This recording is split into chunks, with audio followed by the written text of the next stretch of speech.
who's from Colorado but whose parents are both Aggies, thus he's an Aggie. We have Trey. He's ready for your questions. We'll start here on the front row. Hey, Trey. AP Stedham of AP and Kelly, as we see a syndicated radio. What's the difference for you on the offense with the new coaching staff? I love all of the new coaching staff. They're so detail-oriented in their playbook. It's just there's so many ways for our playmakers to be able to make plays. So I'm just happy to get going this season. On the aisles, third row.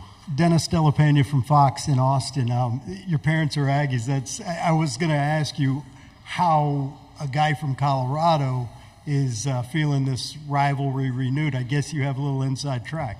Right. Yeah, I was born and raised in Aggie, so yeah, I've heard about the tradition from my parents and my grandparents. So I'm so excited for it. I actually have a Longhorn hanging in my room. It happens to be upside down, but. Don't let a referee in there. Front row. Andre Roger from CBS Sports. Trey, you kind of touched on it a little bit, but I mean, what kind of anticipation is there for you to get to play in this game? And among A&M fans, how exciting is it that the game is going to be at home?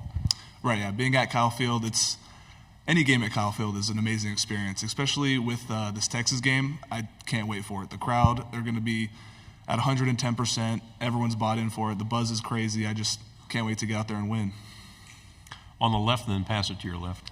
Tyler Shaw with KBTX in College Station. Trey, your teammate Torian York was upstairs playing against App State in the new college football game. Have you had the chance to play? What are kind of your thoughts and even maybe your rating on EA Sports? Right, yeah, it's all I've been playing the past couple days. Playing against my buddies on the team.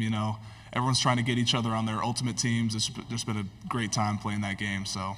It's been awesome. On the aisle. Trey, Andrew with Gig'em 24/7. You open up, obviously, against Notre Dame. How has that impacted the way you guys approach this offseason, and has it sharpened the way you guys kind of approach training in the summer? Our opponent is faceless, so we're training every single day to be our best selves, and we're going to go out there and put our best foot forward and play to the best of our ability. Third row on the left. Hey, Trey. Recently you were named offensive captain for the Aggies. Can you speak on how it feels to be named the captain and kind of what kind of makes you a leader for this roster?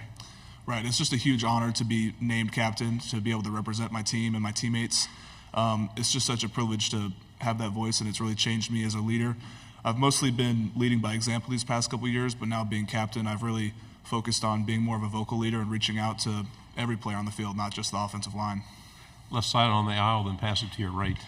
Trey, Carter Yates with Dave Campbell's Texas Football. What's it like going against Shamar Turner every day in practice? It's a good time for the most part. We're getting each other better. He's such a great player. I've learned so much from him. I know I've beat him a couple times, so we go back and forth, and it's just so much fun getting better every single day and playing against him. Right side aisle. Hey, Trey, Michael Bronner, WNSP in Mobile. Obviously, you haven't played a game yet, but so far, what's been the biggest change from Coach Fisher to Coach Elko? I would say Coach Elko's stance on accountability, making sure everyone's where they need to be when they need to be there. They're where they need to be when they need to be there. And because if you can't trust someone to be in class or on time to meetings, you can't trust them on the field. So that's really something he's cracked down on and made a point of. Fourth row, left side. Luke White with the Battalion. Trey, can you talk about resolve returners on this offensive line from last season? Talk about the work that y'all put in this offseason to really get to an improved state for this season. Right, we put in a ton of work, and just having that much experience on the offensive line now it's going to be huge. We've been able to gel together these past couple months, working hard, competing against each other in the weight room and on the field. If we're running a sprint or an IC, for example, Mark or Chase kind of catching up to me, I'll, give it that little extra, like 2%, just that competition. We're making each other better and making ourselves better. Fifth row. Donna Conrad with 15 ABC and Bryan College Station. Trey, NCAA football named Kyle Field the toughest environment to play in.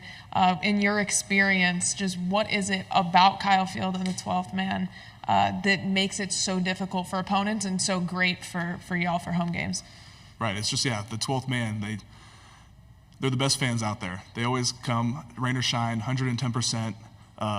Walking onto that field, it never gets old. I remember the first time walking on there as a freshman. It's still the same feeling walking on there as a junior or as a senior. So I just can't wait to get back on the field. Right side on the aisle. You mentioned the accountability under Coach Elko. What are some of the words that I guess people, once they play you, how are they going to describe a Mike Elko program? We're going to be the most disciplined program and the toughest program. We're going to get to work. We get to work every single day. We bust our butts, and it's going to show on the field. Front row. Michael Cobble out of Baton Rouge, kind of playing off your answer, I guess. Just A&M has been, challenging for greatness, I guess, in the SEC, but hasn't really been as consistent, I think, as they want to be. Do you feel like even with a coaching change, you guys can maybe surprise some people and get that level of success that you're looking for? Oh, 100%. The sky's our limit this season. We've had some disappointing years in the past, and we just use that as fuel. It makes us work harder every single day, and I can't wait for this season. We're going to show people who we are. Fourth row on the left. Braxton Dory for the battalion. So how has the numerous quarterback injuries impacted your offensive line going forward? Sorry, can you repeat that?